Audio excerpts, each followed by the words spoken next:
Ricardo Balbín ha sido una figura muy importante en la historia de la Unión Cívica Radical.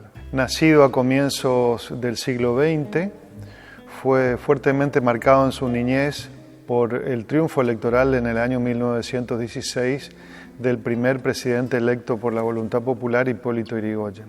Apenas cumplido los 21 años, que era la mayoría de edad en ese momento, se afilia a la Unión Cívica Radical y hacia fines de los años 20 se recibe de abogado, habiendo trabajado en la provincia de Mendoza, que fue una provincia intervenida hacia fines de la década del 20, ya en el segundo gobierno de Hipólito Yrigoyen. Una vez acaecido el golpe del 30, trabaja con las huestes radicales que resisten a lo que era el golpe militar de José Félix Uriburu. En el año 31 es electo diputado por primera vez y empieza a convertirse en un dirigente importante. Una vez que fallece Hipólito Yrigoyen, que fue un suceso sumamente importante en la vida cívica nacional y que impactó fuertemente en el radicalismo, empieza a conformar, junto con otros dirigentes, un espacio nuevo, digamos, que se llamaba el espacio revisionista, en el cual estaban Moisés Levenson, Crisólogo Larralde, Oscar Allende, que eran dirigentes importantes en ese momento de la Unión Cívica Radical, y que empiezan a gestar espacios de una manera de revisión de las posiciones históricas del radicalismo. Ahí es cuando se dan lugar a la salida de una posición clásica liberal en términos económicos y la incorporación del keynesianismo dentro de lo que significaría las teorías económicas en boga. Y por otro lado, en el plano político, por supuesto que participa fuertemente de la resistencia de lo que ha sido la etapa de lo que fue la década infame, lo que arranca en el año justamente 30 y que dura hasta el año 1943, en los cuales los gobiernos conservadores llevan adelante lo que denominaban un fraude patriótico que impedía el acceso del radicalismo al poder. En toda esa etapa se forjó fuertemente la personalidad de Ricardo Balbín, siendo un joven dirigente que tenía lucidez, que participaba, que viajaba por todo el país y que estuvo marcado de una manera hacia fin de ese periodo por el fallecimiento del otro gran líder de aquella época, como fue Marcelo T. de Alvear en el año 1943. La experiencia del golpe militar del año 1943, que algunos historiadores marcan como el fin de la etapa liberal y el comienzo del nacionalismo en Argentina, albergó nuevas figuras políticas, entre ellos, por supuesto, la figura insoslayable de Juan Domingo Perón, que fue una persona que se distinguió dentro de distintas funciones como ministro y secretario de Trabajo en aquel gobierno militar.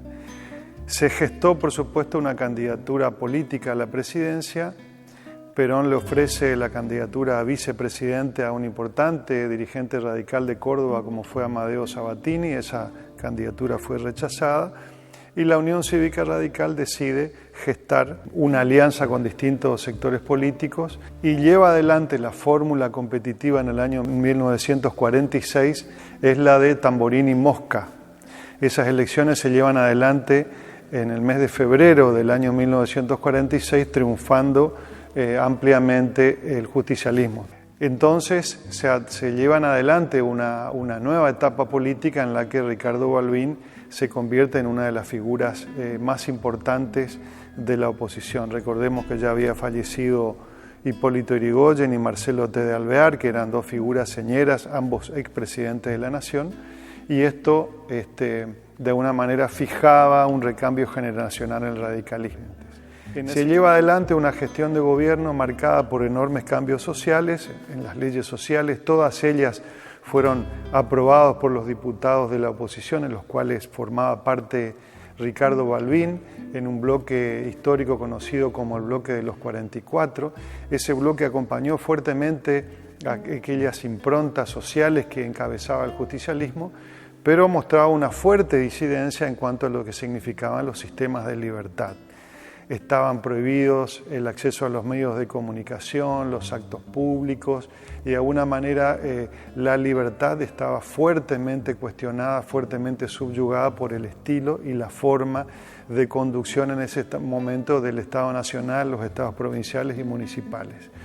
Es así que este desarrollo de alguna manera de la competencia política hizo que Ricardo Balbín en un momento fuera procesado por un juez federal por la figura del desacato, que en el Código Penal estaba marcada de alguna manera con una figura amplia que permitía que cualquier disidencia con el presidente de la Nación se pudiera ser imputado como desacato. Y en el año 1949 se lleva adelante una sesión de la Cámara de Diputados impulsada por el justicialismo, donde Ricardo Balbín es expulsado de la Cámara de Diputados y procesado por un delito penal, donde fue a parar a la cárcel de Olmos. De ahí viene la denominación del mártir de Olmos, aquella sesión histórica de septiembre del año 1949 en la cual Ricardo Balbín pierde los fueros y fue detenido. Otra de las grandes luchas que protagonizó Ricardo Balbín en aquella época fue justamente la reforma de la Constitución Nacional. En contra de lo que era la doctrina constitucional prevalente en aquel momento, el justicialismo decide aprobar un proyecto de reforma con 2/3 de los miembros presentes, obviando lo que significaría la más sana teoría constitucional, que la mayoría calificada debiera ser 2/3 del total. Con esa mayoría, de una manera ficticia, se logra las mayorías necesarias para la convocatoria de una reforma constitucional en el año 49 y por supuesto lo encuentra el radicalismo y a Ricardo Balbín en la vereda de enfrente luchando fuertemente en contra de este avasallamiento institucional. Esa constitución establecía, entre otras cosas, la reelección indefinida del presidente de la Nación. Por otro lado, como ustedes saben, se transcurrió durante aquellos años en los distintos escenarios de lucha política. Ricardo Balbín detenido en la cárcel de Olmos a raíz de determinadas situaciones del mercado internacional y en la compleja situación económica que empezó a vivir nuestro país. Y Ricardo Balbín continuaba siendo una figura señera liderando la Unión Cívica Radical en aquellos complejos momentos en los que hubo conatos de violencias, ataques a sedes partidarias, quemas de distintas instituciones, ataques también a determinadas iglesias y demás. Se vivía un clima social muy convulsionado. Ricardo Balbín nuevamente es apresado justamente en el año 1954, siendo acusado de una manera injustamente a mi criterio. Nuevamente Ricardo Balbín conoció la cárcel por segunda vez luchando por los ideales de la libertad. Es importante resaltar que Ricardo Balbín en todo momento fue de alguna manera el abanderado de la libertad y luchaba justamente por el cumplimiento de los que establece nuestra Constitución en cuanto a la libertad de expresión, la libertad de circular, la libertad de expresarse políticamente, la libertad de poder agruparse en distintas organizaciones y hacer uso de los estamentos que nos establece la democracia. Ricardo Balbín siguió al frente del radicalismo durante aquellos años, histórico adversario Juan Domingo Perón, que hacia el año 1972 decide volver a la Argentina y con una mirada de una manera más conciliadora busca encontrarse con Ricardo Balbín para albergar de una manera un nuevo episodio democrático, un nuevo intento de establecer la democracia.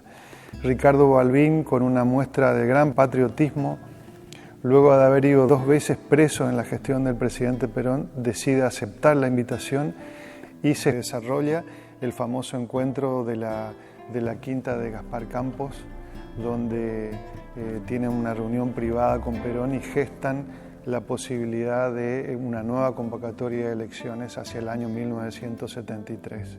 Por aquellos años que acaecen distintas situaciones de gobierno, Perón es nuevamente elegido presidente de la Nación en 1973 y fallece al poco tiempo, hacia el 1974, y Balbín protagoniza uno de sus discursos más famosos en aquel momento, donde asiste al velatorio del entonces expresidente Perón a decir que este viejo adversario hoy despide a un amigo. Todos sumados, acompañándolo, y todos sumados en el esfuerzo común de salvar para todos los tiempos la paz de los argentinos. Este viejo adversario despide a un amigo.